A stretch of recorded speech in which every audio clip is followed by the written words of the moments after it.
한적한 시골 마을이 끔찍한 발견으로 발칵 뒤집혔다. 돼지에게 먹일 여물을 끓이는 거대한 가마솥에서 정체불명의 이물질이 발견된 것이다. 주민들은 경악했고 코를 찌르는 비린내와 함께 흉흉한 소문이 걷잡을 수 없이 퍼져나갔다. 그러나 이 추악한 비밀의 이면에는 농장주 아내와 탐욕스러운 젊은 인부 사이에 벌어진 뜨거운 불륜이 숨겨져 있었다. 의문투성이 가마솥에서 시작된 모든 단서는 어두운 비밀의 겹을 하나씩 벗겨내기 시작했다. 수상한 흔적들부터 비극으로 치달은 금지된 관계까지 높은 담장으로 둘러싸인 그 집 뒤편에서는 과연 무슨 일이 있었던 것일까? 어떻게 평범한 돼지 여물통이 온몸의 털을 곤두서게 만드는 미스터리의 열쇠가 될 수 있었을까? 이것은 단순한 배신에 대한 이야기가 아니다. 당신의 감정을 송두리째 뒤흔들 뒤엉킨 계략과 욕망, 그리고 암흑 같은 비밀이 가득한 한 편의 드라마다. 2022년 8월 충청남도 서산의 여름은 장마가 끝난 뒤 살을 파고드는 듯한 건조하고 뜨거운 열기로 가득했다. 늘 푸르렀던 논바닥은 쩍쩍 갈라지기 시작했고 바람이 불 때마다 흙먼지가 자욱하게 피어올랐다. 그 풍경 속에서 박병철이라는 이름의 한 노인이 오토바이를 천천히 몰아 서산경찰서로 향하고 있었다. 그의 얼굴은 피로에 지쳐 있었고 깊게 팬 눈에는 불안감이 가득했다. 박병철 노인은 쉽게 동요하는 사람이 아니었다. 평생을 농부로 살아오며 흉작부터 쌀값 폭락까지 삶의 온갖 풍파를 겪어온 사람이었다. 하지만 이번에 그를 짓누르는 불안감은 차원이 달랐다. 논 때문도 가축 때문도 아니었다. 그의 아들 김민준이 한 달 넘게 아무런 소식 없이 사라졌기 때문이다. 민준은 그저 그렇게 떠날 아이가 아니었다. 35세의 건실한 청년이자 이 지역에서 가장 큰 양돈 농장 중 하나의 주인이었다. 서산의 많은 사람들은 그를 성실하고 규율 있으며 미래를 내다볼 줄 아는 사람으로 알고 있었다. 그의 노력 덕분에 농장은 빠르게 성장했고 심지어 주변 마을의 다른 농부들에게 본보기가 될 정도였다. 하지만 2012년 7월 초부터 민주는 갑자기 사라졌다. 그의 전화기는 꺼져 있었고 집은 텅 비었으며 오직 그의 아내 이수진만이 농장의 모든 일을 처리하는 모습이 보일 뿐이었다. 박 노인이 아들의 행방을 물을 때마다 수진의 대답은 늘 똑같았다. 아버님, 민준 씨는 남쪽으로 떠났어요. 도박 빚에 연루됐거든요. 빚쟁이들이 찾아와서 협박하니까 무서워서 도망친 거예요. 아마 지금쯤은 일본으로 밀항했을지도 몰라요. 그 대답을 들을 때마다 박 노인의 마음은 무너져 내렸다. 그는 자기 아들을 잘 알았다. 민주는 사교적이거나 말이 많은 성격은 아니었지만 단 한 번도 도박에 관심을 보인 적이 없었다. 오히려 그의 삶은 항상 가축과 축사, 그리고 농장일로 가득 차 있었다. 수천 마리의 돼지를 돌보느라 눈코 뜰 새 없이 바쁜 사람이 어떻게 갑자기 빚더미에 오른 도박꾼이 될 수 있단 말인가? 그날 굳은 결심을 한 박 노인은 경찰서를 찾기로 마음먹었다. 그는 신고를 접수하는 젊은 경찰관 강동욱 경위 앞에 앉았다. 그가 입을 열었을 때 목소리는 쉬어 있었다. 경위님, 제 아들은 도박 때문에 도망칠 놈이 아닙니다. 제가 잘 압니다. 농장도 멀쩡하고 돼지들도 곧 출하할 때가 됐습니다. 모든 걸 버리고 떠날 이유가 없어요. 제발 부탁드립니다. 더 깊이 조사해 주세요. 뭔가 잘못됐습니다. 그 말은 단순히 한 아버지의 입에서 나온 것이 아니었다. 평생을 정직하게 자연과 사람의 징후를 읽으며 살아온 늙은 농부의 직감이었다. 박 노인의 눈에는 눈물이 고였지만 그의 목소리는 단호했다. 그는 민준의 실종 뒤에 어두운 비밀이 숨겨져 있다고 확신했다. 강동욱 경위는 그의 말을 주의 깊게 들었다. 이런 종류의 실종 신고가 종종 빚 때문에 가출하는 단순한 결론으로 끝난다는 것을 잘 알고 있었다. 하지만 박 노인의 말투에는 사건을 그냥 종결시킬 수 없게 만드는 무언가가 있었다. 무시할 수 없는 한 아버지의 확신이 담겨 있었다. 서산은 농업지역으로 알려져 있지만 복잡한 사건들이 종종 발생하는 곳이기도 했다. 큰 사업에는 종종 큰 문제가 따랐다. 경쟁, 채무, 심지어 가족 간의 갈등까지. 그리고 왠지 모르게 강 경위의 직감은 민준의 실종이 단순히 빚을 피해 도망친 남자의 이야기가 아닐 것이라고 속삭이고 있었다. 그날 서산의 태양은 여전히 노랗게 익어가는 논을 뜨겁게 내리쬐고 있었지만 경찰서 사무실의 공기는 무겁게 가라앉았다. 박 노인의 신고는 공식적으로 접수되었고 그 순간부터 수사의 톱니바퀴가 돌기 시작했다. 아무도 몰랐다. 이 소박한 시골 아버지의 신고가 금지된 사랑과 배신, 그리고 지역사회 전체를 뒤흔들 끔찍한 범죄로 이어지는 길을 열게 될 줄은 강동욱 경위는 책상 위에 신고 서류를 내려다본 뒤 희망에 찬 박병철 노인의 얼굴을 바라보았다. 그는 가장 먼저 해야 할 일이 민준의 아내 이수진을 불러 공식적으로 진술을 듣는 것임을 알았다. 다음 날 이수진은 창백한 얼굴과 퉁퉁 부은 눈으로 경찰서에 나타났다. 머리는 아무렇게나 헝클어져 있었고 마치 잠 못 이루는 긴 밤을 보낸 사람처럼 몹시 지쳐 보였다. 자리에 앉자마자 그녀는 고개를 숙이고 긴 한숨을 내쉬더니 이야기를 시작했다.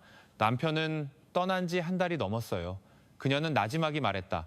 수억 원에 달하는 큰 빚을 졌어요. 전부 도박 때문이었죠. 제가 말려봤지만 듣지를 않았어요. 강경희는 고개를 끄덕이며 수진이 계속 이야기하도록 했다. 한 달 전쯤이었어요. 그녀가 말을 이었다. 4명의 남자들이 농장으로 찾아왔어요. 그들은 민준 씨를 위협하고 폭행하면서 당장 빚을 갚지 않으면 가축들을 전부 가져가겠다고 했어요. 그날 밤 민준 씨는 떠났어요. 부산으로 먼저 갔다가 아마 배를 타고 일본으로 갈 거라고 했어요. 그 후로 한 번도 소식을 듣지 못했어요. 수지는 티슈로 눈물을 닦았다. 이제 저 혼자 모든 걸 감당해야 해요. 농장, 빚, 그리고 아직 어린 우리 아이까지 너무 힘들어요, 경희님. 저는 그저 버티려고 노력할 뿐이에요. 그 자리에 있던 몇몇 젊은 경찰관들은 동정심을 느꼈다. 하지만 방 한 구석에서 박 노인은 그저 고개를 숙인 채 두 손을 굳게 움켜쥐고 있었다. 그의 주름진 늙은 얼굴 뒤에는 억눌린 분노가 있었다. 그는 수진이 말을 잘한다는 것을 알았지만 그의 마음은 그 모든 것이 단지 변명일 뿐이라고 소리치고 있었다. 아니야. 그는 거의 들리지 않을 정도로 작게 중얼거렸다. 민준이는 도박꾼이 아니야. 자기 자식을 그렇게 버릴 아이가 아니라고. 강경희는 수진의 모든 말을 기록했다. 그는 그녀가 빚 이야기를 할 때 어떻게 고개를 숙이는지, 자신이 이제 피해자라고 강조하는 방식 등 사소한 디테일을 주목했다. 모든 것이 설득력 있게 보였다. 심지어 너무나 완벽하게.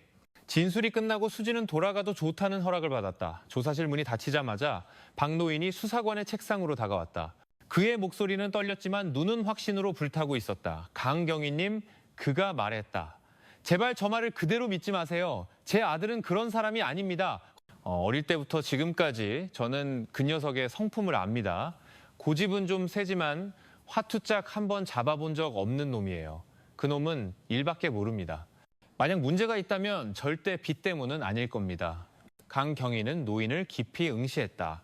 그의 목소리 톤에는 무시하기 어려운 무언가가 있었다. 그는 더 깊이 파고들기로 결정했다.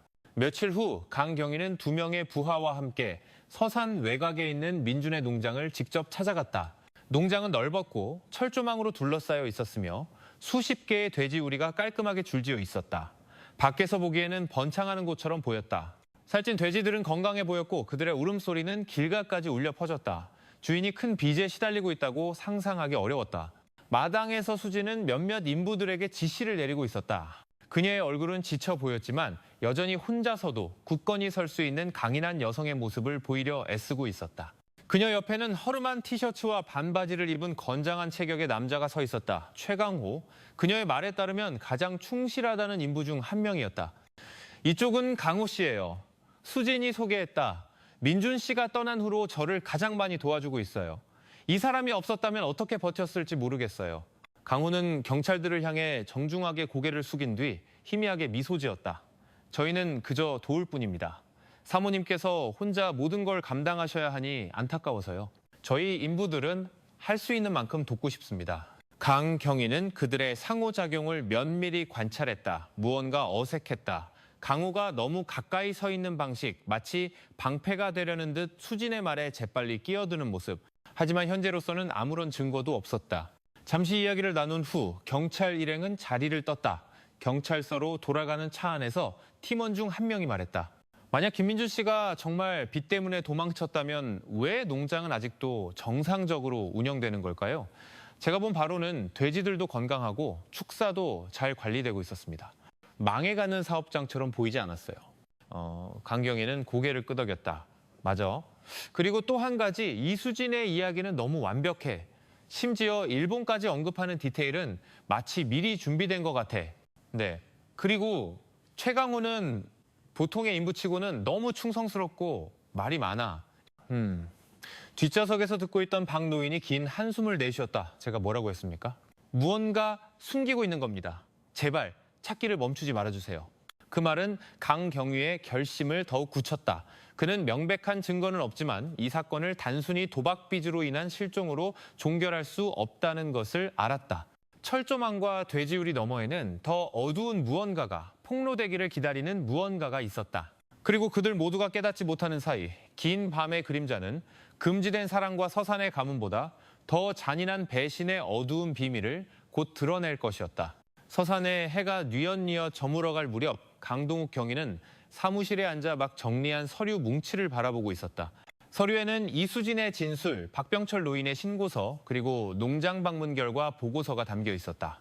모든 것이 깔끔하게 정리되어 있었지만 바로 그 점이 너무나도 이상했다. 그는 긴 한숨을 내쉬며 나지막이 중얼거렸다. 뭔가 이상해. 박 노인의 말이 아직도 귓가에 맴돌았다. 자기 아들이 도박 때문에 도망쳤다는 것을 믿기 거부하는 아버지의 확신.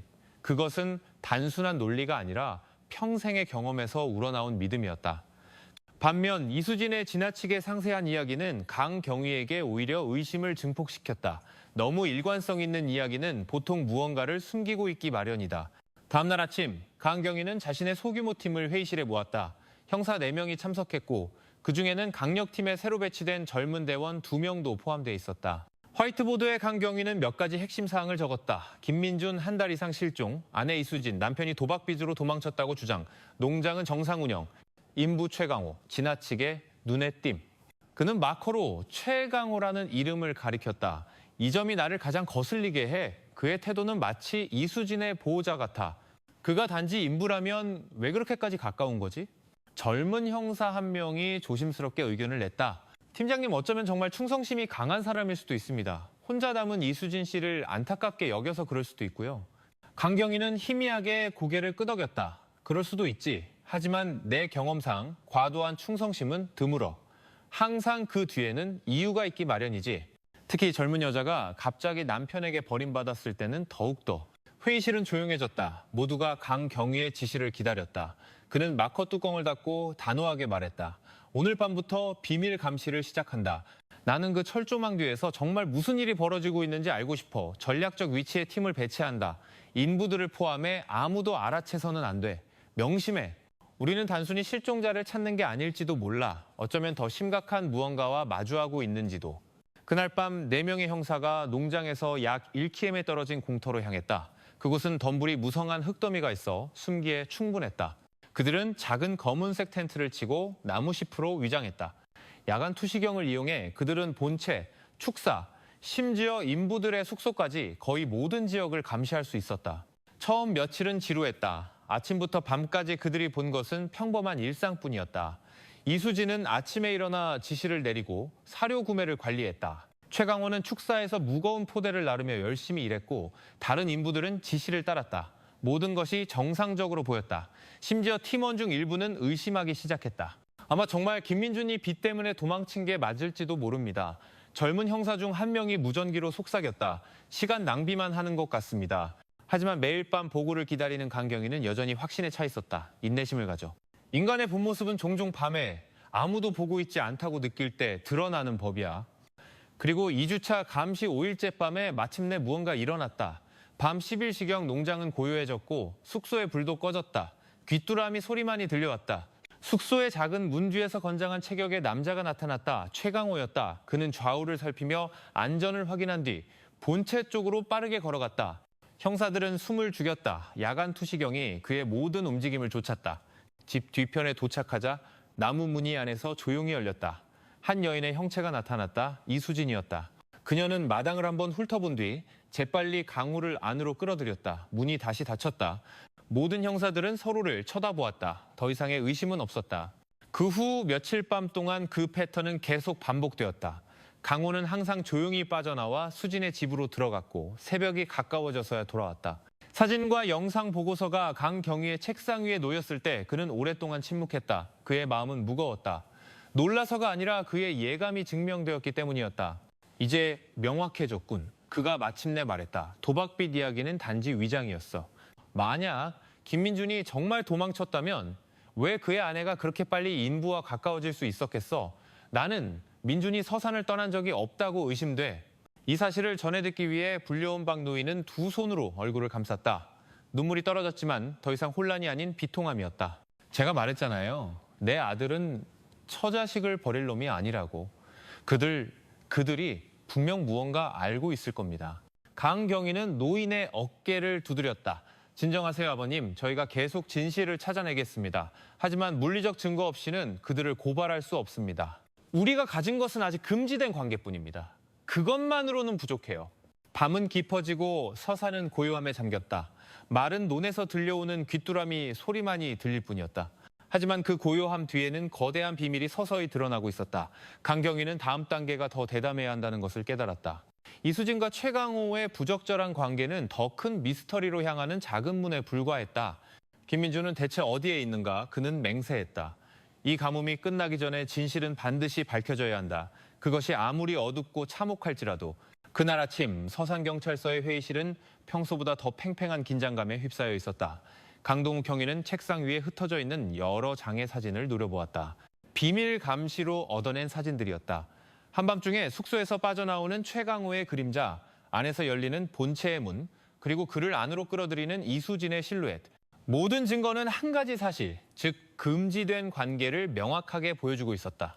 하지만 강경위는 알고 있었다. 분류만으로는 그들을 올감할 수 없다는 것을.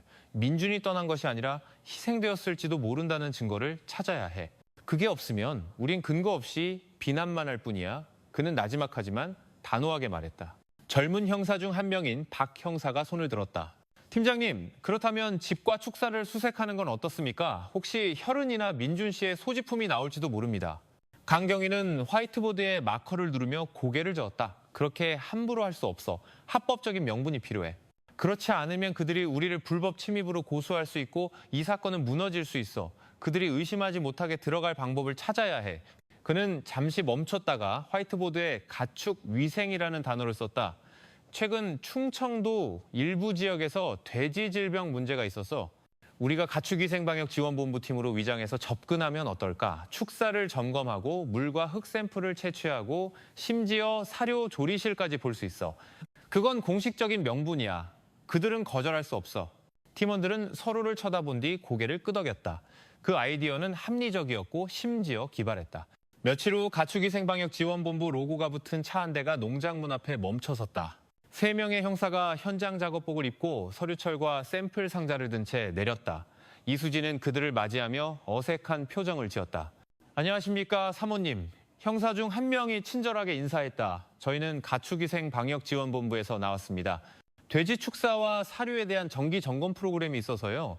실험실에서 검사할 샘플을 좀 채취해야 합니다. 수진은 옆에 서 있는 최강호를 힐끗 쳐다보았다. 그의 표정은 굳어 있었지만 거절할 수는 없었다. 절차상 그렇다면 어서 하세요. 수진은 옅은 미소를 지으며 대답했다. 형사 한 명은 수진을 따라 축사를 둘러보는 척했고 나머지 2명은 물과 흙 샘플을 채취한다는 핑계로 흩어졌다. 그들은 모든 구석을 조심스럽게 살폈다. 집 뒤편에서 법의학 전문 지식이 있는 한 형사가 사료를 끓이는 데 사용되는 거대한 가마솥에 주목했다. 언뜻 보기에는 평범했지만 그의 예리한 눈은 무언가를 포착했다. 하얀 잿빛의 파편들이 나무재와 섞여 솥벽에 붙어 있었다. 그는 쪼그려 앉아 금속 집게로 조심스럽게 일부를 집어 증거물 봉투에 넣었다. 그 파편의 거칠고 부서지기 쉬운 질감은 그의 심장을 빠르게 뛰게 했다. 그는 태연한 표정을 유지하며 다시 일어섰다. 주방이 꽤 깨끗하군요, 사모님. 저희는 이제 샘플만 조금 가져가면 됩니다. 표준 검사 절차입니다. 그가 상냥하게 말했다. 수지는 재빨리 고개를 끄덕였다. 아, 네, 그러세요. 마당 한 구석에서 최강호는 그 형사를 날카롭게 쳐다보았다. 마치 이상한 점이 없는지 확인하려는 듯했다. 하지만 그는 아무것도 할 수 없었다. 1시간도 채 되지 않아 검사는 끝났다. 팀은 정중하게 작별 인사를 하고 공무 차량은 다시 도로를 향해 출발했다. 농장에서 충분히 멀어지자 한 형사가 제 샘플이 담긴 봉투를 강경위에게 건넸다. 팀장님, 이게 그냥 나무재인지 확신할 수 없습니다. 뼈가루 같은 느낌이 듭니다. 연구소에 보내봐야 합니다. 강경위는 심각한 표정으로 봉투를 받았다. 오늘 밤 바로 보낸다. 연구소만이 확실히 말해줄 수 있어. 그 후 며칠은 기다림으로 가득했다. 전화벨이 울릴 때마다 강경위는 그것이 연구소에서 온 소식이기를 바랐다. 그는 이번 분석 결과가 수사의 전환점이 될 수 있음을 직감했다. 6일 후 공식 보고서가 도착했다. 봉인된 봉투가 그의 손에 직접 전달되었다. 강경위는 천천히 봉투를 열어 첫 문장을 읽고는 눈을 감았다. 거기에는 분명히 이렇게 쓰여 있었다. 분석 결과 해당죄는 성인 남성으로 추정되는 인간의 뼈 조각을 포함하고 있음. 방 안은 갑자기 조용해졌다. 모든 형사들이 그의 반응을 기다리며 그를 쳐다보았다. 그는 보고서를 책상 위에 내려놓고 나지막하지만 단호하게 말했다. 우리 의심이 맞았어. 가마솥에서 사람 뼈가 나왔어. 그리고 그건 민준일 가능성이 매우 높아. 그렇다면 다음 단계는요. 다른 형사가 중얼거렸다. 강 경위는 일어서서 천천히 화이트보드로 걸어가 DNA라는 단어를 썼다. 피해자의 신원을 확인해야 해. 박병철 아버님의 DNA 샘플을 채취해서 우리가 발견한 뼈 조각과 비교한다. 만약 일치한다면 그들에게는 더 이상 빠져나갈 길이 없어. 팀원들은 단호하게 고개를 끄덕였다. 모두가 진실이 가까워지고 있음을 알았다. 그날 밤 강 경위는 바로 퇴근하지 않았다.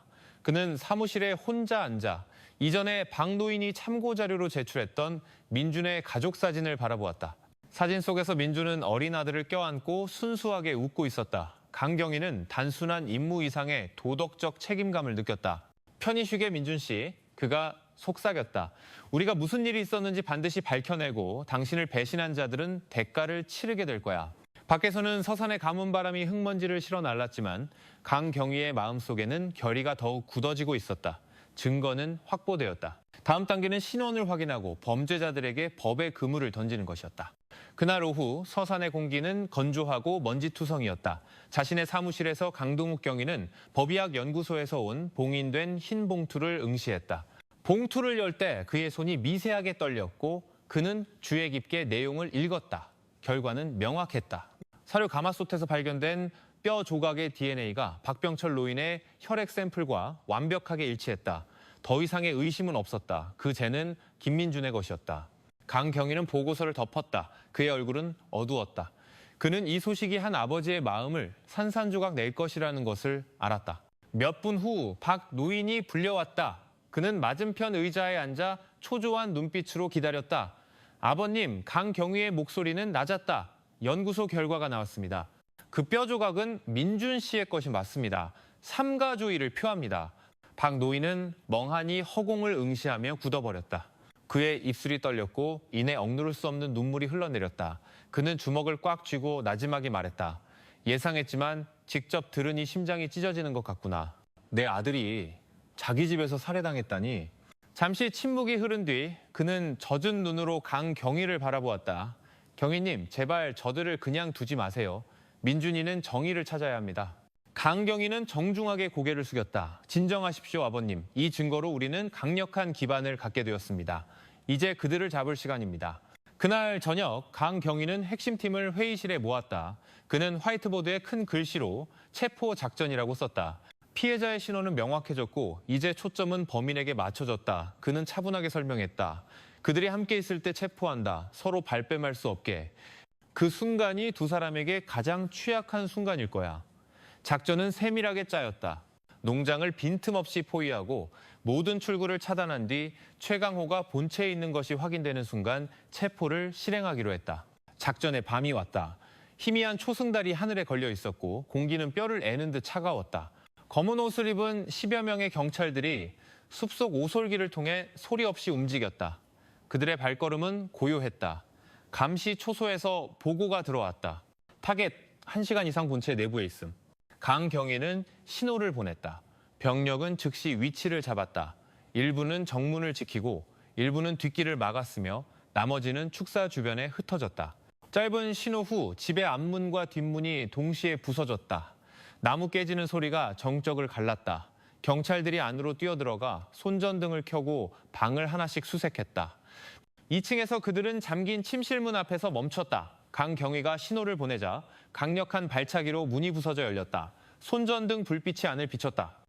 이수진과 최강호는 충격에 빠진 듯 보였다. 그들의 얼굴은 창백했다.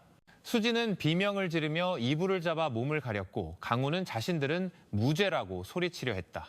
경찰은 기회를 주지 않았다. 수갑이 즉시 그들의 손을 채웠다. 수진은 히스테릭하게 울며 자신이 함정에 빠졌다고 소리쳤다. 강호는 저항하려 했지만 2명의 경찰이 그를 꼼짝 못하게 바닥에 짓눌렀다. 몇 분 만에 두 사람은 밖으로 끌려 나와 대기 중인 차량으로 향했다. 오랫동안 어두운 비밀을 품고 있던 농장은 이제 경찰차 불빛으로 환하게 밝혀졌다. 잠에서 깬 인부들은 멀리서 놀란 표정으로 지켜볼 뿐이었다. 경찰서에 도착하자마자 수진과 강호는 즉시 다른 방으로 분리되었다. 강경위는 팀원들 앞에 섰다.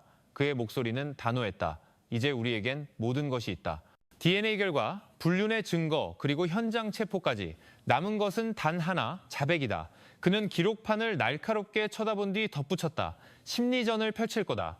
감정적으로 약한 이수진부터 시작한다. 그녀가 더 쉽게 무너질 거야. 오늘 밤 저 거짓의 벽에 균열이 생길 것이다. 조사실 밖 서산의 공기는 여전히 건조하고 차가웠지만 경찰서 안의 긴장감은 더욱 고조되었다. 모두가 알고 있었다.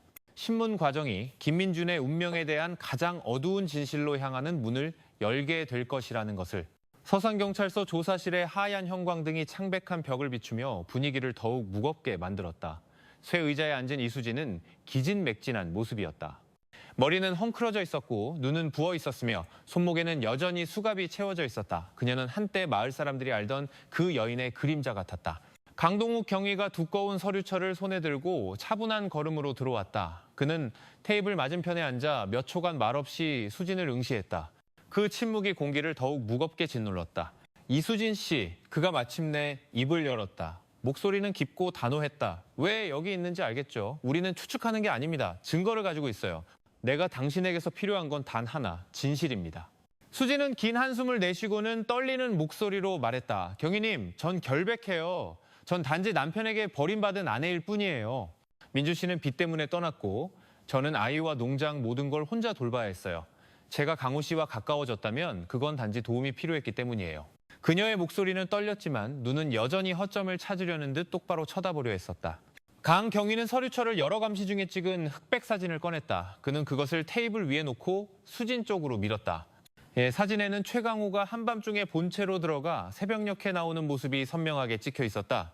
단지 돕는 것이었다면 강경위가 차갑게 말했다. 왜 그렇게 매일 밤 반복적으로 은밀하게 만나야 했죠?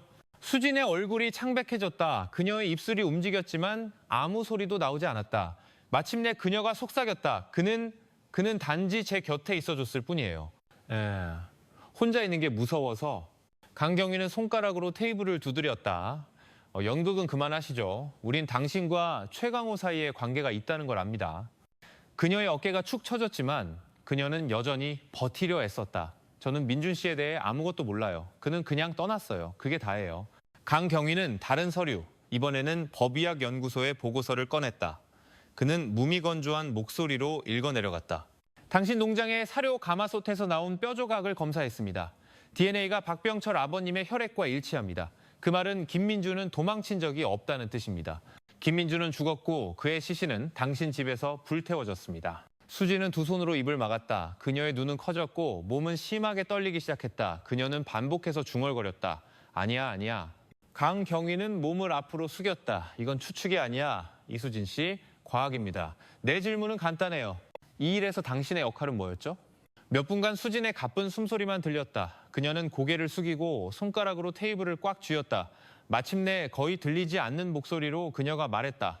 제가 죽인 게 아니에요. 경위님 전부 강호 씨가 했어요. 그가 계획했고 그가 실행했어요. 강경위는 날카롭게 쳐다보았다. 그럼 당신은 민준이 살해당했다는 걸 알고 있었다는 거군요. 수진은 침묵하다가 천천히 고개를 끄덕였다. 그녀는 심호흡을 하고 말을 시작했다. 그녀의 말은 흐느낌에 종종 끊겼다. 그녀는 민준과의 결혼 생활이 차갑고 공허했다고 고백했다. 민준은 성실한 일꾼이었지만 관심을 거의 주지 않았다. 그녀는 한 집에 살면서도 버려진 듯한 외로움을 느꼈다. 바로 그때 강하고 다정하게 말할 줄 아는 젊은 인부 최강호가 나타났다. 처음에는 단지 일을 돕는 것이었지만 점차 그녀가 오랫동안 갈망해왔던 작은 관심을 주기 시작했다. 그 부드러운 말들은 달콤한 독이 되었다. 짧은 대화는 어두운 친밀함으로 변했다. 강호 씨는 제가 행복할 자격이 있다고 했어요. 수진의 목소리는 쉬어 있었다. 그는 민준 씨는 저에게 전혀 신경 쓰지 않고 제가 집에서 단지 그림자일 뿐이라고 했어요. 강경위는 기록하며 날카롭게 물었다. 그 계획은 언제 시작됐죠? 수진은 입술을 깨물었다. 강호 씨가 먼저 말했어요. 민준 씨가 있는 한 우리는 절대 함께 살 수 없을 거라고요. 저는 거절했지만 그는 계속 저를 설득했어요. 그가 사라지면 모든 게 더 나아질 거라고 약속했어요. 그녀의 눈은 공허해졌다. 그날 밤 제가 민준 씨의 음료에 무언가를 탔어요. 강호 씨 말로는 그냥 더 깊이 잠들게 할 뿐이라고 했어요. 민준 씨가 잠든 후에 제가 신호를 보냈어요. 강호 씨가 방으로 들어왔고 저는 저는 차마 볼 수가 없었어요. 하지만 무슨 일이 일어났는지 알아요. 그녀의 목소리는 갈라졌고 몸은 격렬하게 떨렸다. 저는 그냥 눈을 감고 있었어요. 방은 다시 조용해졌다. 강경희는 오랫동안 눈앞의 여인을 바라보았다. 그는 거짓의 벽이 무너지기 시작했다는 것을 알았지만 아직 말하지 않은 것이 많다는 것도 알았다. 민주는 정확히 어떻게 살해되었고 남은 시신은 어디로 갔는가. 그 모든 것은 아직 수진의 마음속에 잠겨 있었다. 강경희는 단호하게 서류철을 덮었다 말하기 시작한 건 잘한 일입니다. 하지만 아직 숨기는 게 있다는 걸 압니다. 오늘 밤은 여기서 멈추죠. 내일 계속합시다. 당신이 버틸수록 당신을 기다리는 형벌은 더 무거워질 겁니다. 수진은 깊이 고개를 숙였다. 얼굴은 창백했고 눈물은 테이블 위로 떨어졌다. 경찰관이 들어와 그녀를 다시 유치장으로 데려갔다. 복도에서 강경희는 잠시 서서 천장에 희미한 불빛을 바라보았다. 그의 발걸음은 점점 무거워졌지만 진실이 가까워지고 있다는 것도 알았다. 내일은 그가 중얼거렸다. 최강호 차례다. 그리고 나는 그의 버전을 듣고 싶어. 그날 아침 조사실은 다시 차갑게 느껴졌다. 방구석의 쇠의자에는 이제 최강호가 앉아 있었다. 그의 몸은 건장했고 얼굴은 거칠었지만 수갑에 채워진 손은 그를 속박된 것처럼 보이게 했다. 그는 문을 째려보며 들어오는 사람이 누구든 도전할 듯한 태도를 보였다. 강동욱 경위가 두꺼운 서류철을 들고 들어섰다. 그는 마주 앉아 분위기를 더욱 억누르는 평온함으로 강호를 쳐다보았다. 최강호 씨, 그가 나지막이 말했다. 우리는 충분한 증거를 가지고 있어 당신의 이야기를 듣고 싶군. 하지만 기억해. 거짓말할 생각은 마. 당신이 하는 모든 말은 증거와 비교될 거야. 강호는 비스듬히 비웃었다. 증거요? 제가 밤에 사모님 댁에 들어간 사진뿐이라면 그건 범죄가 아닙니다. 전 충실한 인부였고 주인이 곁에 있어달라고 하면 그게 무슨 잘못입니까? 강경희는 도발에 넘어가지 않았다. 그는 서류철을 여러 종이 한 장을 꺼냈다. 이건 법의학 보고서야. 사료 가마솥에서 나온 뼈 조각, DNA 검사를 했어. 민준의 아버지 혈액과 일치해. 그건 민준의 뼈야, 강호. 그는 죽었고 당신은 매일 그곳에 있었지. 강호의 얼굴에서 희미한 미소가 흔들렸지만 그는 재빨리 짧은 웃음으로 그것을 감췄다. 설령 민준이 죽었다고 해도 왜 제가 용의자입니까? 그건 그들 부부 문제죠. 강경희는 몸을 뒤로 기댄 뒤 차분하게 말했다. 이수진이 이미 다 말했어. 강호의 얼굴이 즉시 굳어졌다. 그는 몸을 앞으로 숙였다. 그의 목소리가 높아졌다. 그 여자가 뭐라고 했는데요? 분명 저를 비난했겠죠, 그렇죠? 강경희는 녹취록 한 장을 펼쳐 한 구절을 읽었다. 제가 민준 씨의 음료에 무언가를 탔고 민준 씨가 잠든 후에 강호 씨가 방으로 들어왔어요. 종이를 테이블에 내려놓는 소리가 공기를 더욱 무겁게 만들었다. 강호가 갑자기 책상을 내리쳤다. 쇠소리가 울리고 의자가 밀렸다. 거짓말. 전부 그 여자가 꾸민 짓입니다. 민준을 미워한 건 그 여자였어요. 저는 단지 따랐을 뿐입니다. 그러지 않으면 저를 모함하겠다고 협박했어요. 강경희는 날카롭게 쳐다보았지만 목소리 톤은 여전히 낮았다. 그럼 살인이 있었다는 건 인정하는군. 강호는 이를 갈더니 몇 초간 침묵했다. 그의 숨은 가빴고 어깨는 들썩였다. 제가 죽인 게 아닙니다. 이수진이 했어요. 저는 단지 거기에 있었을 뿐입니다. 선택의 여지가 없었어요.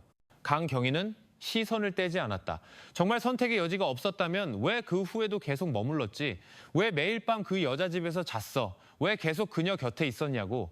강호는 잠시 고개를 숙이더니 씩씩거리는 소리를 냈다. 덫에 걸렸기 때문입니다. 그 여자가 저를 놓아주지 않았어요. 그 후에는 우리가 함께 살 수 있을 거라고 약속했어요.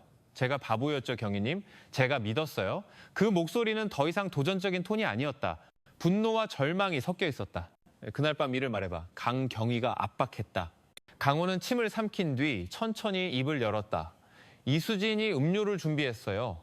단지 민준을 깊이 잠들게 하기 위한 거라고 했어요. 저는 그녀가 신호를 줄 때까지 기다렸어요. 제가 방에 들어갔을 때 민준은 이미 의식이 없었어요. 저는 차마 직접 하지는 못했지만 막지도 않았어요. 그냥 내버려뒀어요. 그게 제 실수입니다. 그의 숫갑 채워진 손이 떨렸고 얼굴은 굳어 있었다. 제가 주모자가 아닙니다, 경희님. 하지만 저도 빠져들었어요. 제가 잘못했다는 거 압니다. 강경희는 천천히 서류철을 덮었다. 마침내 인정하는군. 이수진이 주모자라고 말할 수는 있겠지만 당신도 그 계획의 일부였어. 그 말은 당신도 똑같이 죄가 있다는 뜻이야. 강호는 바닥을 응시했다. 그의 턱이 굳어졌다. 처음으로 그의 건장한 몸이 연약해 보였다. 강경위는 일어서서 문에 있는 경찰관에게 신호를 보냈다. 다시 유치장으로 데려가. 신문은 여기까지. 밖으로 끌려가면서 강호는 재빨리 뒤를 돌아보았다. 경위님 믿어주세요. 이수진이 없었다면 저는 절대 그런 짓을 하지 않았을 겁니다. 그 여자가 저를 독살한 거예요. 강경위는 대답하지 않았다. 방이 다시 비워진 후 그는 다시 앉아 책상 위에 두 서류 뭉치를 응시했다. 이수진의 자백과 최강호의 자백. 둘은 서로를 비난하고 서로를 주모자로 지목했다. 하지만 한 가지 공통점이 있었다. 둘 다 그날 밤 그 방에 있었다는 것을 인정했다.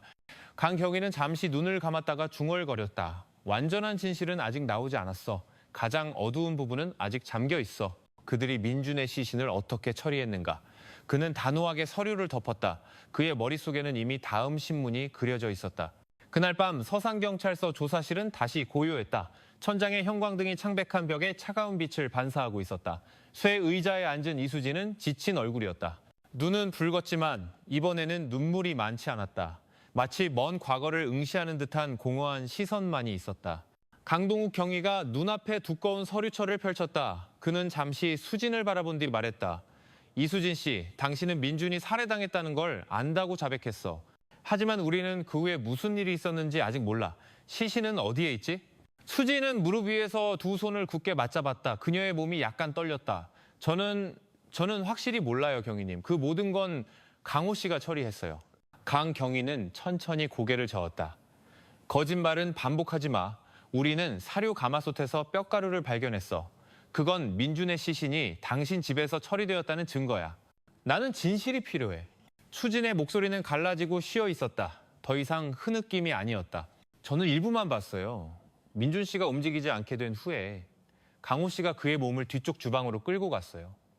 저는 차마 따라갈 수가 없어서 방에 숨어 있었어요. 하지만 기계 소리가 들렸어요. 그 소리 때문에 며칠 동안 잠을 잘 수가 없었어요. 강경위는 몸을 앞으로 숙였다. 무슨 기계? 수지는 두 손바닥으로 얼굴을 가렸다. 돼지 사료 만드는 기계요.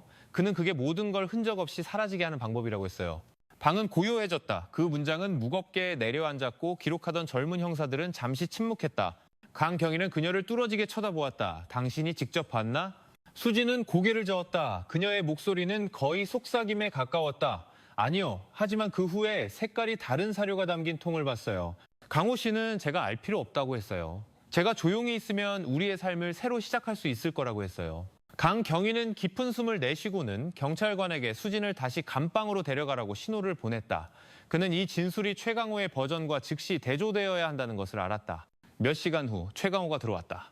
그의 몸은 여전히 꼿꼿했지만 눈빛은 불안해 보였다. 그는 도전적인 태도로 앉았지만 묶인 손가락은 무의식적으로 테이블을 두드리고 있었다. 강경위가 마주 앉아 새로운 기록지를 펼쳤다. 강호, 이수진이 다 말했어. 그녀는 민준이 죽은 후에 당신이 시신을 처리했다고 하더군. 당신의 이야기를 듣고 싶어. 강호는 비웃으며 평정을 유지하려 애썼다. 그 여자는 항상 저를 탓하죠. 모든 게 자기의 아이디어였으면서. 강경위는 똑바로 쳐다보았다. 이번에는 아이디어에 대해 말하는 게 아니야. 민준의 시신에 대해 말하는 거야. 그 후에 뭘 했지? 강호는 오랫동안 침묵했다. 마침내 그는 깊은 한숨을 내쉬고 고개를 숙였다. 알겠습니다. 제가 처리했습니다. 그날 밤 저는 패닉 상태였어요. 민준의 시신은 컸고 발각될까 봐 두려웠습니다. 이수진은 울기만 할 뿐 아무것도 하지 못했어요. 그래서 저는 시신을 찾을 수 없게 만드는 유일한 방법이라고 생각했습니다. 그는 잠시 멈췄다가 쉰 목소리로 말을 이었다. 저는 주방에 있는 것을 사용했습니다. 사료 배합기요. 제가 없앨 수 있는 부분들은 갈아버렸습니다. 사료와 섞어서 축사해 주었습니다. 남은 뼈는 가마솥에서 태웠습니다.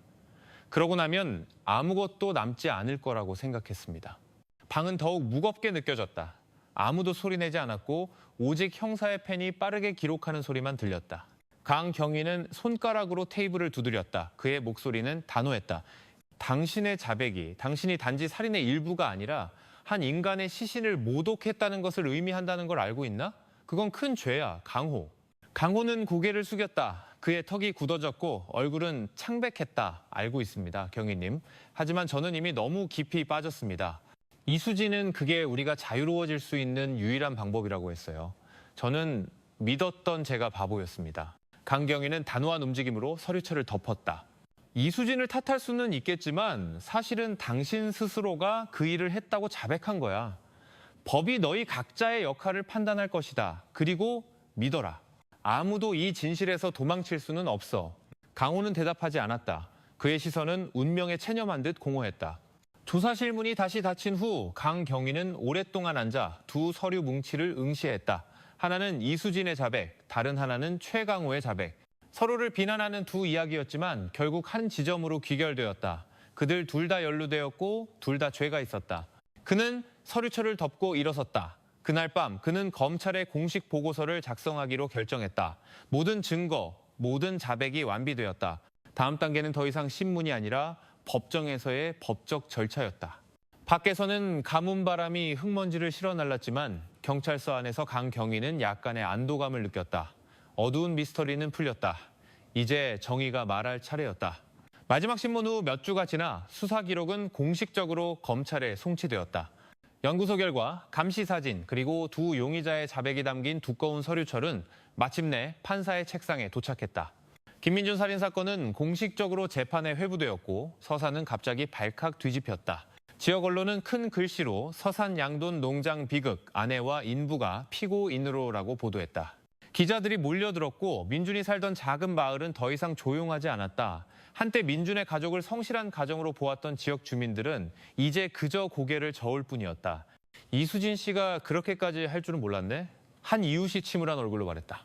민준의 아버지 박병철 노인은 힘겨운 나날을 보냈다. 그는 이제 매일 밤 아빠가 언제 오냐고 묻는 민준의 어린 손자를 돌봐야 했다. 기자들에게 그는 단지 짧게 말했다. 저는 정의를 원합니다. 민준의 아들을 위해서, 그리고 제 아들의 영혼의 안식을 위해서요. 재판날이 왔다. 서산지방법원 건물은 아침부터 만원이었다. 시민들은 마당에 모여들었고 일부는 직접 보기 위해, 일부는 단지 무슨 일인지 알기 위해 왔다. 분노하는 사람도, 호기심에 찬 사람도, 조용히 마음속으로 기도하기 위해 온 사람도 있었다. 법정에서 이수진은 피고인석에 앉았다. 얼굴은 창백했고 몸은 더 야위어 보였다. 그녀는 고개를 숙이고 방청객을 감히 쳐다보지 못했다. 그녀 옆에 최강호는 굳은 얼굴로 앉아 있었지만 그의 눈빛은 불안해 보였다. 두 사람은 경찰의 삼엄한 경호를 받았다. 판사의 의사봉 소리가 법정을 조용하게 만들었다. 검사가 일어서서 기소장을 낭독했다. 그의 목소리는 단호했다. 피고인 이수진과 피고인 최강호는 공모하여 피해자 김민준을 계획적으로 살해하였습니다. 피고인들의 행위는 피해자의 생명을 앗아갔을 뿐만 아니라 비인간적인 방법으로 증거를 인멸하려 시도했습니다. 방청석에서 수근거리는 소리가 들렸다. 한 아주머니가 믿을 수 없다는 듯 손으로 입을 막았다. 한 젊은이가 옆 사람에게 속삭였다. 정말 그렇다면 이건 천벌을 받을 죄야. 어떻게 그럴 수가 있지? 이수진은 눈물을 흘렸지만 이번에는 크게 울지 않았다. 그녀는 그저 고개를 숙이고 입술을 떨었다.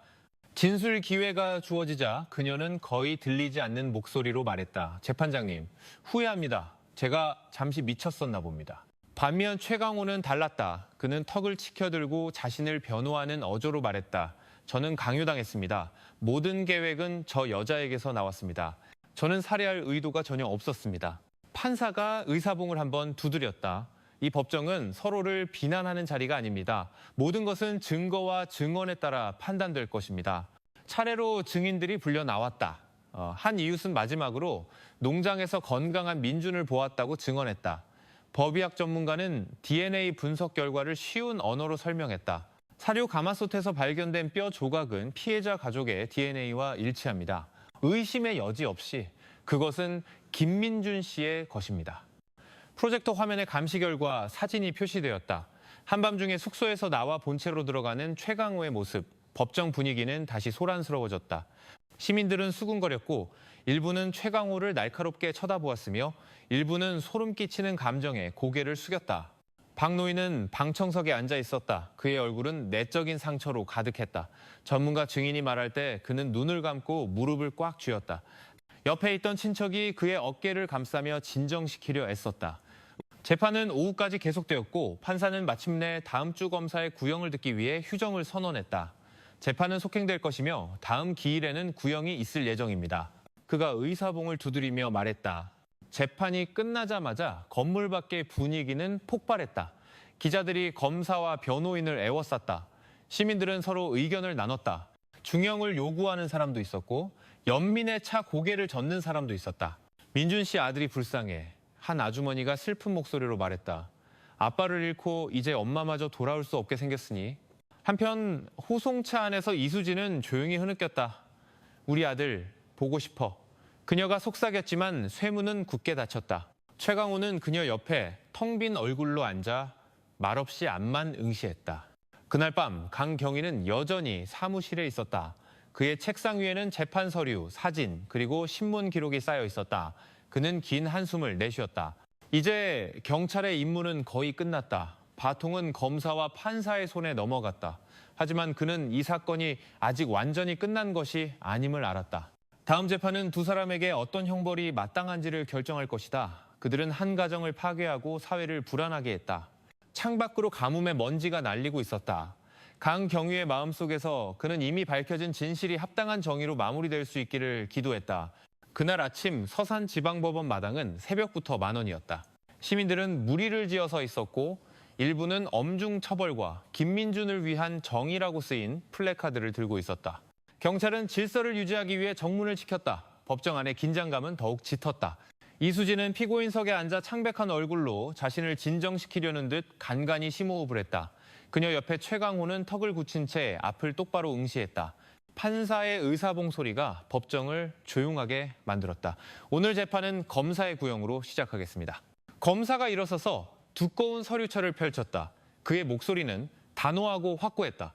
존경하는 재판장님, 증거, 증인 진술, 법의학 감정 결과, 그리고 피고인들의 자백을 바탕으로 저희는 두 피고인이 계획적 살인을 저질렀음이 입증되었다고 판단합니다.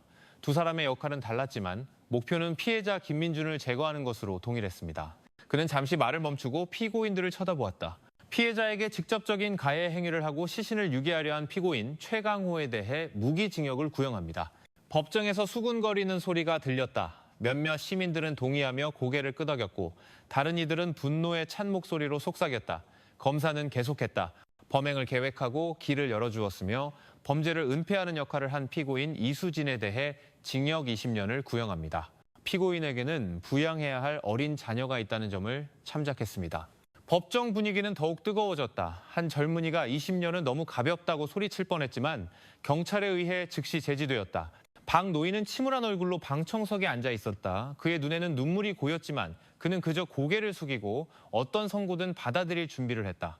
판사가 의사봉을 3번 두드렸다. 조용히 하시오. 다음으로 변호인에게 변론 기회를 주겠습니다. 이수진의 변호인이 먼저 일어섰다. 그는 차분한 목소리로 말했다. 존경하는 재판장님, 제 의뢰인 이수진은 분명 잘못했습니다. 하지만 그녀 역시 상황의 피해자입니다. 그녀는 차가운 가정생활 속에서 살다가 달콤한 유혹에 빠진 한 여성입니다. 그녀는 자신의 행동을 깊이 뉘우치고 있으며 남겨진 어린 자녀를 고려하여 선처를 베풀어 주시길 간청합니다. 이수진은 그저 고개를 숙이고 휴지를 꽉 쥐고 있었다. 큰 울음은 없었고 오직 후회로 가득 찬 얼굴만이 있었다. 다음은 최강호의 변호인이었다. 그는 단호한 어조로 말했다. 제 의뢰인은 살해할 의도가 전혀 없었습니다. 그는 조종과 협박에 휩쓸렸을 뿐입니다.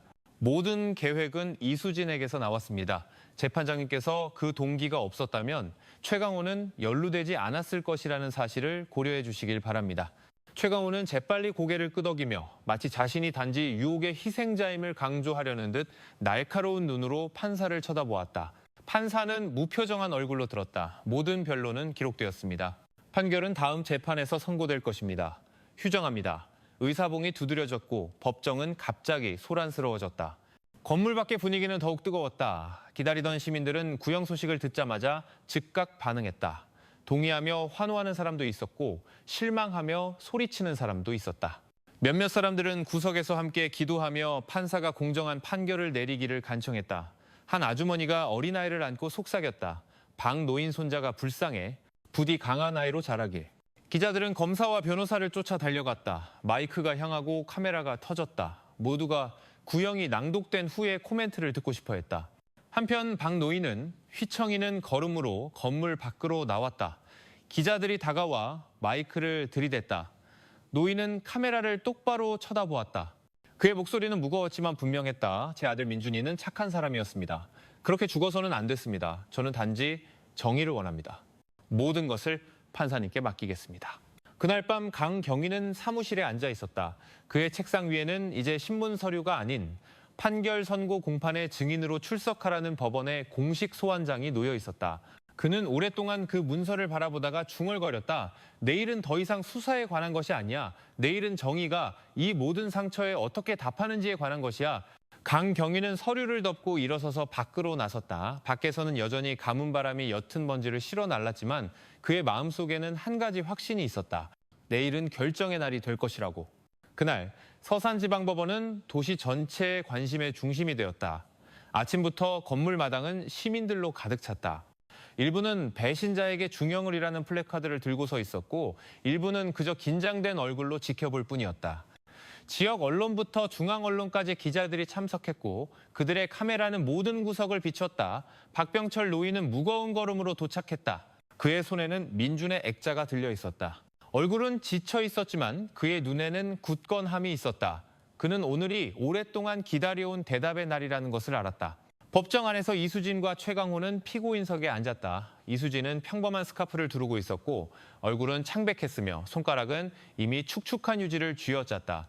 그녀 옆에 최강호는 턱을 치켜들고 평온해 보이려 애썼지만 그의 눈빛은 불안했다. 판사의 의사봉 소리가 법정을 조용하게 만들었다. 판결 선고가 시작되었다. 재판장의 목소리가 울려 퍼졌다. 그는 두꺼운 서류를 펼치고 잠시 멈췄다. 긴 침묵에 모두가 숨을 죽였다. 모든 재판 사실을 검토하고 증인들의 말을 들었으며 검사의 구형과 변호인의 변론을 고려하여 재판부는 다음과 같이 판결합니다. 의자가 삐걱거리는 소리가 작게 났고 몇몇 방청객이 불안하게 몸을 움직였다. 피고인 최강호는 계획적 살인 및 증거인멸의 범죄 사실이 유죄로 인정되므로 무기징역에 처한다. 법정은 즉시 소란스러워졌다. 동의하며 환호하는 사람도 있었고 사형을 받았던 터라 실망의 한숨을 내쉬는 사람도 있었다. 최강호는 잠시 눈을 감았다. 그의 얼굴은 굳어 있었다. 그는 아무 말 없이 수갑찬 손을 꽉 쥘 뿐이었다. 판사는 계속했다. 피고인 이수진은 범행 계획에 가담하고 범죄 실행을 도운 사실이 유죄로 인정된다. 그러나 피해자의 가족이 부양해야 할 어린 자녀가 있다는 점을 참작하여 징역 20년에 처한다. 이수진은 흐느끼며 고개를 숙였다. 그녀의 목소리는 거의 들리지 않을 정도로 작았다. 내 아들, 엄마가 미안해. 판사가 의사봉을 3번 두드렸다. 이로써 재판을 모두 마친다. 법정은 함성으로 터져나갔다. 일부 방청객은 박수를 쳤고 일부는 실망하며 소리쳤다. 몇몇은 그저 멍하니 앞을 응시했다. 박 노인은 조용히 앉아있다가 천천히 민준의 사진을 들어올려 액자 유리에 입을 맞췄다. 쉰 목소리로 그는 속삭였다. 아들아, 정의는 세워졌다. 비록 널 되돌릴 수는 없지만 적어도 진실은 묻히지 않았구나. 건물 밖의 분위기는 훨씬 더 소란스러웠다. 시민들이 모여들었고 일부는 함께 기도했으며 일부는 항의의 목소리를 높였다. 기자들은 이수진과 최강호를 태운 호송차를 에워쌌다. 카메라 플래시가 터지고 마이크가 그들의 얼굴로 향했다. 이수진은 스카프로 얼굴을 가리고 말없이 울었다. 최강호는 고개를 숙인 채 빠르게 걸었다. 그의 턱은 굳어 있었고 누구와도 눈을 마주치지 않았다. 시민들의 함성이 그들의 발걸음을 따라다녔다. 분노와 안도가 섞여 있었다. 그게 배신자의 대가다. 한 남자가 외쳤다. 피해자 가족에게 힘이 있기를. 한 아주머니가 고개를 숙이고 기도하며 화답했다. 박 노인이 건물 밖으로 나오자 다시 기자들에게 둘러싸였다. 이번에 그는 눈에 눈물이 고였지만 단호한 목소리로 말했다. 저는 판결을 받아들입니다. 어떤 형벌도 제 아들을 되돌릴 수는 없습니다. 하지만 저는 이 나라에 아직 법이 살아있다고 믿습니다. 그날 저녁 강동욱 경위는 사무실에 앉아 민준 사건의 마지막 서류를 펼쳤다. 그는 재빨리 훑어본 뒤 단호하게 서류철을 덮었다. 수사와 재판의 모든 단계는 이제 끝났다. 수사관으로서의 그의 책임은 여기서 끝났다. 그리고 정의는 이제 온전히 법원의 손에 달렸다. 그는 일어서서 의자에 걸려있던 제복을 집었다. 밖으로 나가면서 그는 잠시 가뭄으로 먼지 쌓인 하늘을 바라보았다. 끝났군. 그가 중얼거렸다. 피해자 가족이 평안을 찾고 사회가 이로부터 교훈을 얻기를. 판결이 내려진 지 몇 달 후 김민준이 살던 작은 마을의 분위기는 서서히 평온을 되찾았다. 하지만 그 평온은 완전하지 않았다. 사람들이 이제는 버려진 농장 부지를 지날 때마다 그 비극의 그림자가 다시 떠올랐다. 한때 돼지 울음소리로 시끄러웠던 농장은 이제 적막했다. 나무 울타리는 썩었고 잡초가 무성하게 자라 오솔길을 덮었다. 땅 냄새와 창고 바닥에 굳어버린 사료 찌꺼기가 섞인 냄새는 지나가는 사람 누구에게나 깊은 슬픔을 느끼게 했다. 주민들에게 그곳은 더 이상 생계의 원천이 아니라 잊을 수 없는 범죄에 침묵하는 기념비였다. 박병철 노인은 늙었음에도 불구하고 이제 무거운 책임을 져야 했다. 그는 친척들의 도움을 받아 민준의 어린 손자를 홀로 키웠다. 아이는 종종 순진하게 물었다. 아빠는 언제 와요? 그럴 때마다 박 노인은 대답할 말을 찾지 못하고 그저 아이를 힘껏 껴안을 뿐이었다. 어느 날 저녁 그들이 집마루에 앉아 있을 때 손자가 주황빛 하늘을 가리키며 말했다. 할아버지, 내가 기도하면 아빠가 하늘에서 들을 수 있어요? 그 순수한 목소리에 박 노인의 눈이 젖었다. 그는 떨리는 목소리로 말했다. 그럼 아가, 우리의 기도는 전달될 거야. 내 아빠는 분명히 듣고 네가 강한 아이로 자라길 바랄 거야. 마을 사람들도 삶을 이어가려 노력했다.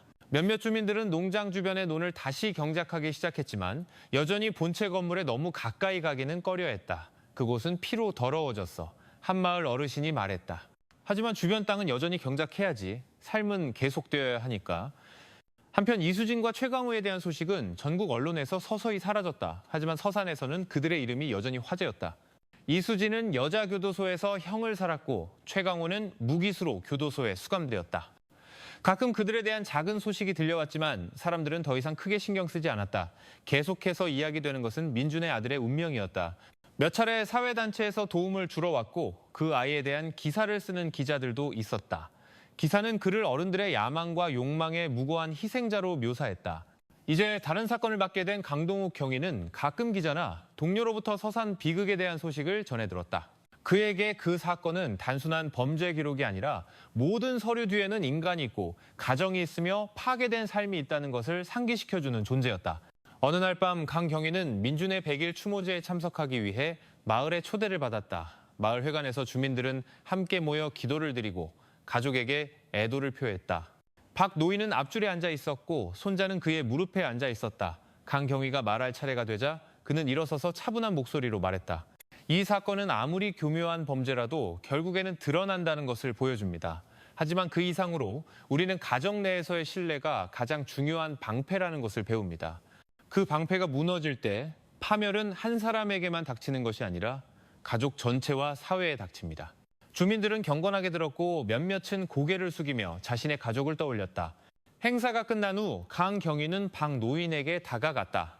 아버님, 이 상처가 완전히 아물지 않으리라는 것을 압니다. 하지만 법원의 판결로 조금이나마 평안을 찾으셨기를 바랍니다. 박 노인은 오랫동안 그를 바라보다가 나지막이 대답했다. 강경위 정의는 세워졌지. 하지만 정의는 내 손자가 울 때 그 아이를 안아줄 수 없어. 그게 이제 내 몫이야. 내가 충분히 강해야 할 텐데. 강경위는 잠시 침묵하다가 정중하게 고개를 끄덕였다. 그는 그 말이 어떤 판사의 망치보다도 더 날카롭다는 것을 알았다. 시간은 계속 흘렀고 마을은 서서히 리듬을 되찾았다. 아이들은 길에서 뛰어놀고 노는 푸르러졌으며 저녁 기도 소리가 다시 공기를 가득 채웠다. 하지만 버려진 농장의 그림자는 여전히 남아 배신당한 사랑이 재앙으로 변할 수 있다는 것을 상기시키며 서 있었다. 서산 사람들은 마침내 그 이야기를 교훈으로 삼았다. 마을에서 새로운 결혼식이 있을 때마다 부모들은 종종 조언했다. 가정을 잘 지켜라. 외로움이 악마에게 문을 열어주게 하지 마라. 박 노인은 머리카락이 더욱 휘어졌지만 여전히 손자 곁을 충실히 지켰다. 그는 과거가 상처로 가득하더라도 그 어린아이의 미래는 사랑과 기도로 구해질 수 있다고 믿었다. 그리고 기나긴 가뭄 끝에 비가 내리기 시작한 서산의 하늘에는 결코 완전히 사라지지 않는 상처가 있더라도 삶은 계속될 것이라는 약속이 있는 듯했다. 시간이 흐르면서 김민준 살인 사건의 어두운 이야기는 서산에서 일종의 암울한 전설로 변했다. 사람들은 그것을 양돈 농장 비극, 이수진과 최강호 사건 또는 단순히 그 사건 등 다양한 이름으로 불렀다. 세부 사항은 서서히 희미해졌지만 그 도덕적 메시지는 주민들의 기억 속에 강하게 남아 있었다. 시장 근처의 다방에서 마을 남자들은 종종 그 사건을 다시 이야기했다. 상상해봐, 아내가 집과 사업을 다 준 남편을 그렇게 배신할 수 있다니. 한 아버지가 블랙커피를 마시며 말했다. 그의 친구가 맞장구 쳤다. 그게 바로 마음이 욕망과 탐욕으로 가득 찼을 때지 사랑이 독이 될 수 있는 거야. 주부들 역시 그 이야기를 교훈으로 삼았다. 딸아, 나중에 결혼하면 남편의 신뢰를 가지고 장난치지 마라. 한 어머니가 딸에게 말했다. 신뢰가 한번 무너지면 모든 것이 무너질 수 있단다. 그 말을 들은 젊은이들은 처음에는 그저 무서운 이야기로 여겼지만 나이가 들수록 그 비극이 정직함이 사라졌을 때 인간관계의 취약성을 보여주는 실제 초상화임을 깨달았다. 어느 날 밤 마을 회관에서 종교 집회가 열렸다. 한 목사님이 초청되어 말씀을 전했다. 그는 부드럽지만 의미심장한 목소리로 말했다. 하나님은 우리에게 배우자를 암한 신뢰로 맡기셨습니다. 만약 그 신뢰가 배신당하면 가정이 무너질 뿐만 아니라 인간의 존엄성도 무너집니다. 우리 마을에서 일어난 이 사건은 교훈이 되어야 합니다. 외로움과 욕망이 악마가 마음을 망가뜨릴 문을 열게 하지 마십시오. 주민들은 경건하게 들었다. 어떤 이는 고개를 숙였고 어떤 이는 눈물을 닦았다. 그들에게 그 비극은 단지 범죄 이야기가 아니라 영적인 경고였다. 박노인은 많은 말을 하지는 않았지만 가끔 멀리서 그 대화를 들었다. 그의 마음은 아팠지만 아들의 이야기가 많은 사람들에게 교훈을 준다는 사실에 안도하기도 했다. 내 아들의 고통이 경각심을 일깨울 수 있다면 그것이 저 세상에서 그 아이에게 복이 되기를 그는 어느 날 밤 친척에게 말했다. 강동욱 경위 역시 종종 그 사건을 되돌아보았다. 경찰 내부 회의에서 그는 후배들에게 이렇게 말한 적이 있다. 기억하십시오. 모든 사건은 단지 보고서의 숫자가 아닙니다. 가정이 있고 파괴된 삶이 있습니다. 우리의 임무는 단지 범인을 잡는 것이 아니라 사회가 모든 비극으로부터 교훈을 얻도록 하는 것입니다. 그 말은 젊은 수사관들의 마음에 깊이 박혔다. 그들은 경찰의 임무가 단지 법에 관한 것이 아니라 인간성에 관한 것임을 깨달았다. 서산 사람들은 그 후 일종의 작은 전통을 만들었다. 매년 민준이 사망한 달이 되면 그들은 마을교회에서 함께 기도회를 열었다. 큰 행사는 없었고 단지 기도와 짧은 설교뿐이었다. 하지만 주민들에게는 그것만으로도 가정 내에서 신뢰를 지켜야 함을 상기시키기에 충분했다. 버려진 농장은 그대로 비워져 있었다. 다시 농지로 만들자는 이야기도 있었지만 일부 주민들은 반대했다. 그냥 저렇게 두자. 한 마을 어르신이 말했다. 우리가 지나갈 때마다 탐욕이 모든 것을 파괴할 수 있다는 것을 기억하게. 민준의 아들은 박노인의 보살핌 아래 자랐다. 그는 초등학교에 입학했고 순진했지만 가끔 또래들의 속삭임을 들었다. 저 애가 살인사건 피해자 아들이래. 몇몇 아이들이 작은 목소리로 말했다. 아이는 고개를 숙이고 침울한 얼굴로 집에 돌아왔다. 박노인은 그를 위로했다. 얘야, 다른 사람들 말은 듣지 마라. 중요한 건 네가 공부하고 착한 아이가 되는 거야. 네, 아빠는 네가 강해지길 바랄 거야. 과거가 네 미래를 결정하게 두지 마라. 그 말들은 서서히 손자에게 용기를 주었다. 더 넓은 사회에게 서산 비극은 가족과 신뢰에 대해 이야기할 때 항상 기억되는 이야기가 되었다. 마을 밖에서도 그 이야기는 사랑과 신뢰를 장난으로 여겨서는 안 된다는 경고로 퍼져나갔다. 한 중학교 교사가 수업 중에 학생들 앞에서 말했다. 여러분, 도덕교육이 책에만 있다고 생각하지 마세요. 서산에서 일어난 일을 보세요. 신뢰가 욕망과 탐욕에 의해 파괴되었을 때 그 결과는 행복이 아니라 비극이었습니다. 학생들은 조용해졌고 그 교훈이 이론이 아니라 현실임을 깨달았다. 시간은 흘러해가 바뀌었지만 그 비극의 그림자는 대화와 기도 그리고 경고 속에서 계속 살아남았다. 그것은 마치 사회 한가운데에 설치된 깨진 거울과 같아서 모든 사람이 통제력을 잃었을 때 인간이 얼마나 취약해질 수 있는지를 볼 수 있게 했다. 그리고 그 모든 것 뒤에는 정의는 가해자를 처벌할 수 있지만 오직 신뢰와 사랑만이 비슷한 비극이 반복되는 것을 막을 수 있다는 큰 교훈이 계속해서 전해지고 있었다.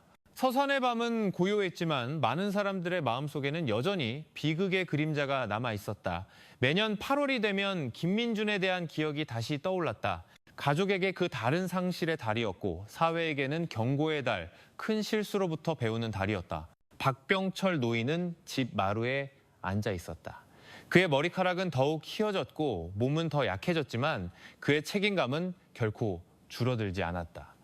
그는 민준의 마지막 유산인 어린 손자를 돌봤다. 아이는 이제 짧은 기도를 읽을 수 있게 되었고 종종 할아버지 옆에 앉아 작은 목소리로 성경 구절을 읊었다. 가끔 기도가 끝나면 손자는 순진하게 물었다.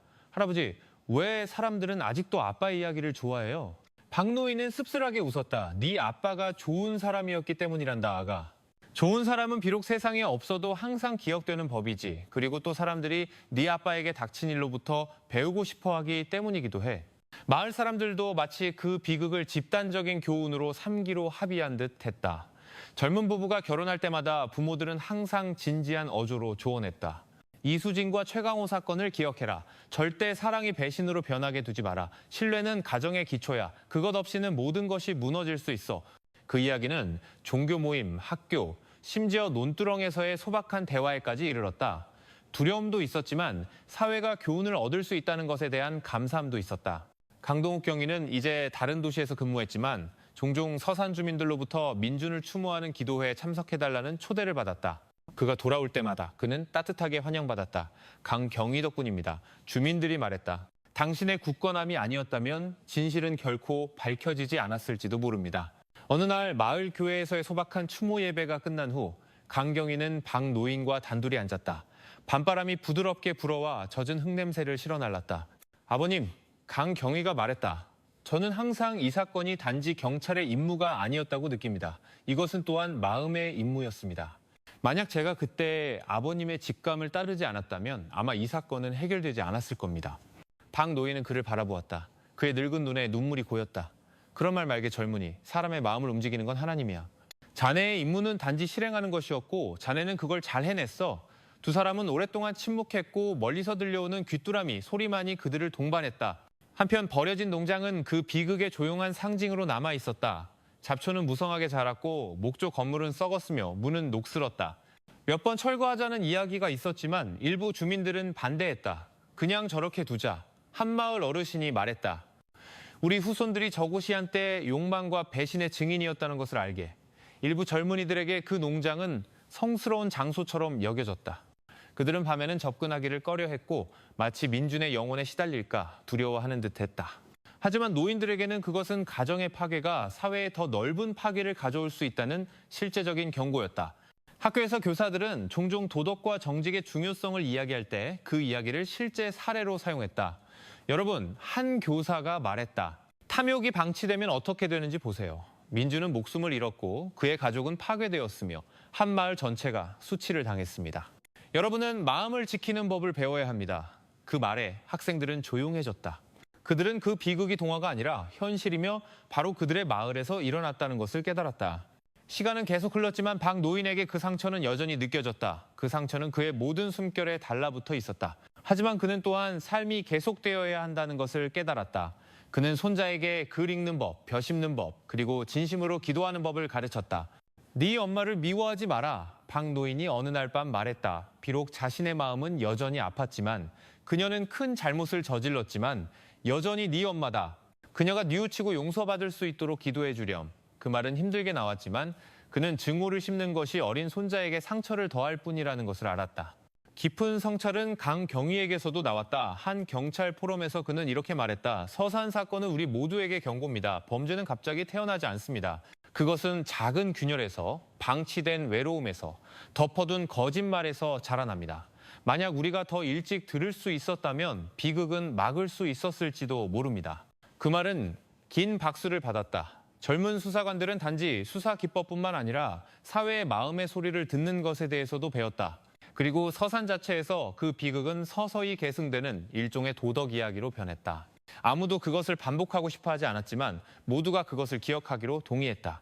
왜냐하면 피와 눈물 뒤에는 결코 잃어서는 안 될 큰 교훈이 있었기 때문이다.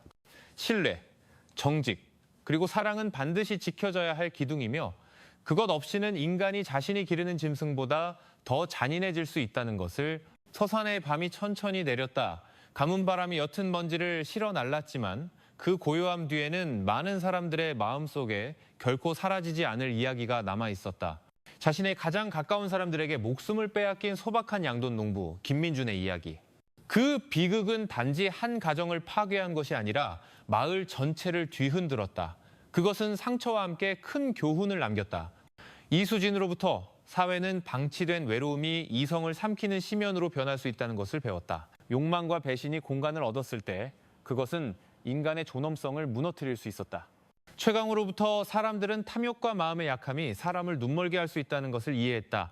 주인에게 지켜야 할 충성심은 파멸로 끝나는 배신으로 변했다. 그리고 김민준으로부터 사회는 선함이 때로는 사람을 쓰라린 운명으로부터 보호하기에 충분하지 않다는 것을 배웠다. 그러나 그의 삶의 흔적은 불충의 희생자, 정직의 대가를 상징하는 존재로 계속 기억되었다. 머리카락이 더욱 휘어진 박병철 노인은 이제 그 모든 것에 침묵하는 증인이 되었다. 매일 밤 그는 손자를 이끌고 기도하며 세상이 상처로 가득하더라도 희망은 꺼져서는 안 된다고 가르쳤다. 강동욱 경위 역시 이 이야기를 경력 내내 상기시키는 존재로 가져갔다. 공무원의 임무는 단지 법을 집행하는 것이 아니라 사회가 항상 인간성의 한계를 기억하도록 양심을 지키는 것이라는 것을. 그리고 서산 사회에게 그 비극은 이제 그들의 역사의 일부가 되었다. 그들은 그것을 거울로 삼아 모든 부부, 모든 가정이 신뢰를 지키는 법을 배우도록 했다. 왜냐하면 그것이 한번 무너지면 그 결과는 많은 생명을 삼킬 수 있기 때문이다. 청취자 여러분, 이 이야기는 단지 범죄 기록이 아닙니다. 이것은 우리 모두에게 사랑이 신뢰 없이는 파멸로 가는 길일 뿐이라는 것을 상기시켜 줍니다. 욕망과 탐욕이 통제되지 않을 때 인간을 짐승보다 더 잔인한 존재로 바꿀 수 있다는 것을 이 이야기로부터 우리가 교훈을 얻어 사랑으로 가정을 지키고 외로움을 기도로 채우며 배신이 재앙으로 자라기 전에 그 문을 닫을 수 있기를 바랍니다. 만약 이 이야기에 감동받으셨다면 어떤 교훈이 가장 마음에 남았는지 댓글을 남겨주세요. 좋아요와 구독을 잊지 마시고 우리가 계속해서 의미 있는 이야기들을 나눌 수 있도록 해주세요. 왜냐하면 결국 비극은 상처를 남길 수 있지만 우리가 거기서 얻는 지혜는 미래의 우리 발걸음을 인도하는 빛이 될 수 있기 때문입니다. 존경하는 청취자 여러분, 우리가 방금 들은 이야기는 단순한 범죄 이야기가 아니라 매우 소중한 삶의 거울입니다. 이 비극으로부터 우리는 가정이 정직, 신뢰, 그리고 상호 이해의 기초 위에 세워진다는 것을 배웁니다. 그 기둥 중 하나가 무너질 때 파멸은 너무나도 빨리 찾아와 부부뿐만 아니라 자녀와 가족 전체에게 깊은 상처를 남길 수 있습니다. 삶은 시련으로 가득합니다. 외로움도 있고 경제적 압박도 있으며 예기치 않게 찾아오는 유혹도 있습니다. 하지만 바로 그 순간에 우리는 마음을 굳게 지켜야 합니다. 순간적인 욕망이나 감정이 우리가 힘들게 쌓아 올린 것을 망치게 두지 마십시오. 잘못된 한 걸음이 모든 것을 파괴할 수 있다는 것을 기억하십시오. 우리의 가정을 기도와 소통 그리고 신뢰로 지킵시다. 배우자를 소중히 여기고 자녀를 사랑하며 부모님을 존경합시다. 결코 집의 따뜻함을 기만적인 순간의 유혹과 바꾸지 마십시오. 이 이야기가 우리 모두에게 더 현명하고 더 인내하며 더 신뢰하는 삶을 살도록 하는 교훈이 되기를 바랍니다. 왜냐하면 결국 진정한 행복은 진실한 사랑과 온 마음으로 지켜진 정직함에서만 태어날 수 있기 때문입니다.